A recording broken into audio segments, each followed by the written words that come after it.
శ్రీగురుభ్యో నమ. హరి ఓం. శ్రీ మహాగణాధిపతయే నమ. హరి ఓం. శ్రీ మహాసరస్వత్యై నమ. హరి ఓం. 2025వ సంవత్సరం డిసెంబర్ నెల మేషరాశి యొక్క ఫలితాలు చెప్పుకుందాం.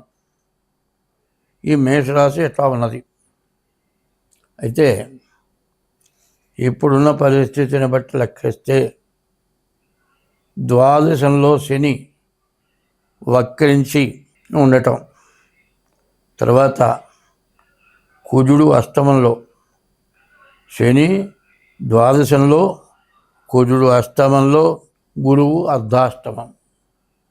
ఇక చెప్పే పనే లేదు.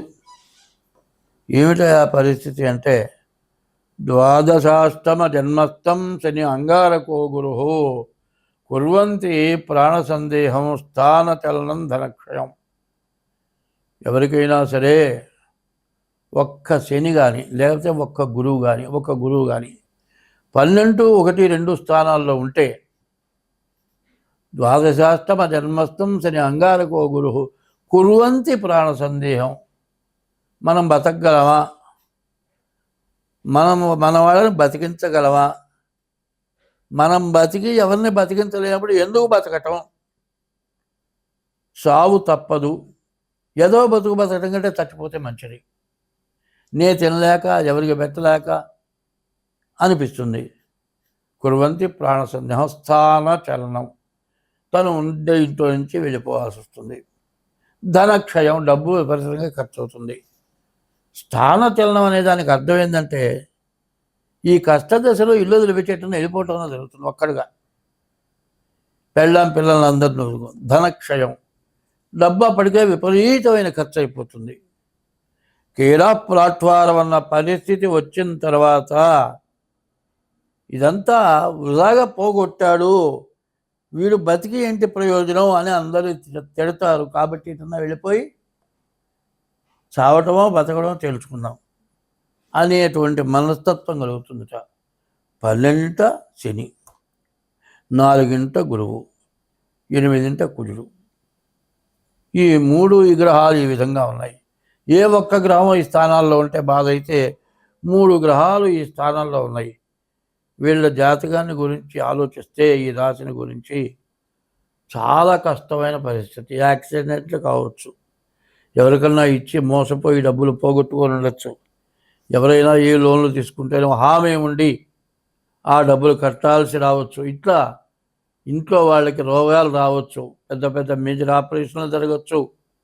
మరి ఆ రోగం కూడా ఎట్లా ఉంటుందంటే, విపరీతమైన ఖర్చు అయ్యి ఎన్నో బాధలు పడి ఎంతో చేస్తే చివరికి రోగం ఏంటో తెలియదు, లక్షలు ఖర్చు అయిపోతాయి, బతికి బయటపడతారు.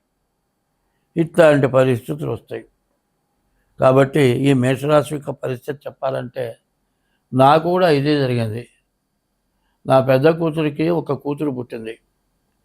ఆ పిల్ల బతికితే నా అల్లుడు, నా కొడుకులు ఇద్దరు చచ్చిపోతారు. అంత ఘోరమైనటువంటి పరిస్థితి. అయితే ఆ పిల్లకి జబ్బు చేసింది. ఆ పిల్ల బతికితే వీళ్ళు ముగ్గురు చచ్చిపోతారు కదా.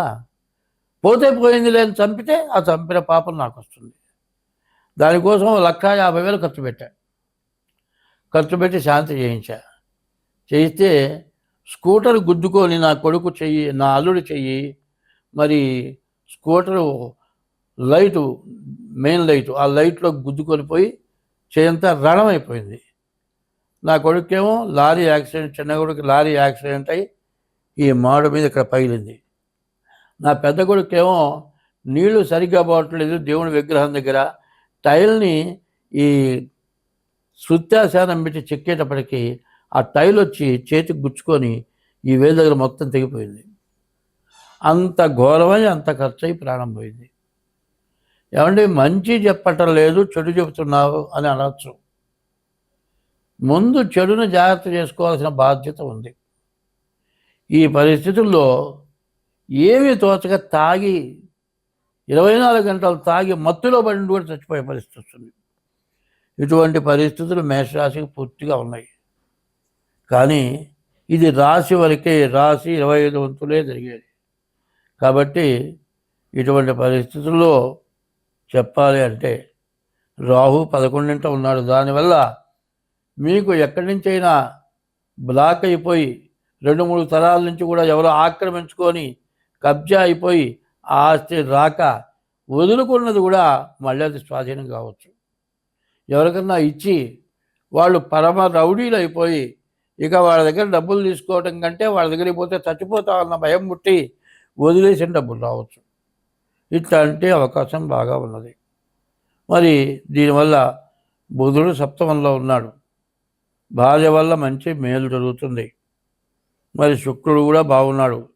ఈ శుక్రుడు వల్ల వివాహం కాని వాళ్ళకి వివాహం, మరి సంతానం లేని వాళ్ళకి సంతానం కలగటం, మరి ఇల్లు కట్టుకోవాలంటే ఇల్లు కట్టుకునే పరిస్థితి, మరి తర్వాత ఏంటంటే ఉద్యోగం రాని వాళ్ళకి గ్యారంటీ ఉద్యోగం, పెళ్లి కాని వాళ్ళకి పెళ్ళి అవ్వటం, వ్యాపారం చాలా బాగుంటుంది. రియల్ ఎస్టేట్ కూడా బాగుంటుంది. స్టాక్ మార్కెట్ బాగుంటుంది. విదేశీయాలకు వెళ్ళే వాళ్ళకి వ్యవసాయదారులకి అన్నీ బాగానే ఉన్నాయి. అయితే ఏముంది, అన్నీ బాగున్నాయి. మరి ఏమవుతుంది, ఇప్పుడు కర్పూరం ఉందండి, వేడి తగిలితే కరిగిపోతుంది. కర్పూరం వేడి దగ్గర కరిగిపోయిందంటే పర్వాలేదు. ఇప్పుడు కర్పూరం కరగట్లేదులేండి. జర్మనీ కర్పూరం ఏంటంటే ఇంతలో ముద్ద తీసుకొచ్చి పళ్ళలో పెట్టి వెలిగిస్తే మొత్తం పళ్ళల్లో నీరైపోతుంది, కర్పూరం రూపం కనపడదు.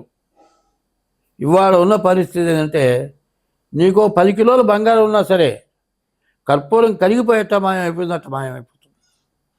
అట్లాంటి నీచమైన పరిస్థితి మేషరాశి కనబడుతుంది.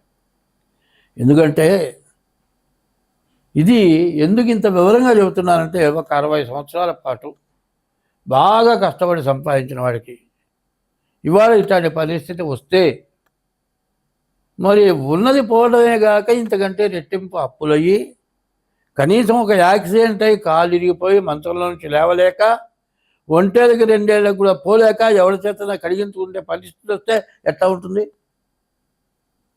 అంత ఘోరమైన పరిస్థితులు. దీని నుంచి తప్పించుకోవాలనుకుంటారా లేదా అని అడుగుతున్నా. ఇట్లాంటి పరిస్థితి వచ్చినప్పుడు మరి ఏమయ్యా, మీకు బాగుంది, శుక్రుడు బాగున్నాడు, నీకు పెళ్ళాం వస్తుంది, మంచి పెళ్ళాం వస్తుంది, పిల్లలు పుడతారు, నీకు వ్యాపారం బాగా సాగుతుంది, ఎప్పుడో దాచుకున్నది దొరుకుతుంది, లేకపోతే మూట బంగారం పాతి పెట్టారు ఆ రోజుల్లో. రావు బాగుంటే అట్టగా ఉంటుంది, ఆ మూట దొరుకుతుంది. ఇంత ఘోరం జరుగుతుందని చెప్పలేగా ఎవరు? ఎవరేం చెబుతారు? ఏకాదశిలో రాహు ఉన్నాడు, నీకు బాగా ధనం వస్తుంది, మంచి పెళ్ళం వస్తుంది, మంచి పిల్లలు పుడతారు, వ్యాపారం బాగుంటుంది, ఇవన్నీ చెబుతారు. కానీ నేను ముందుగా చెప్పింది ఎవరో చెప్పట్లేదు. నేను ఇంతకుముందు చెప్పా, సంవత్సరాలు రాగానే 6 గ్రహాల యొక్క పాపగ్రహాల యొక్క కలయిక, పాపగ్రహాల యొక్క అధికారం ఎక్కువగా ఉంది. దీనివల్ల చాలా భ్రష్టు పడతాము, చాలా రకాలుగా నష్టపోతాం, చాలా బాధలు పడతామని ముందుగా చెబితే, ఏమయ్యా ముసలోడా, ఫోన్ చేసి ఇది మాట, ఏమయ్యా ముసలోడా, ఏంది గోచారం చెప్పమంటే ఏం సోది చెబుతున్నావు, మాకు అనవసరమని నీకెందుకు చెబుతావు, మాకు అవసరం ఏందో చెప్పు అని ఇట్లా మాట్లాడాలి. మరి ఇప్పుడు చూడండి ఎన్ని రకాల బాధలు పడుతున్నాం, వరదలు వచ్చినాయి, ఎన్ని బాధలు పడుతున్నాం.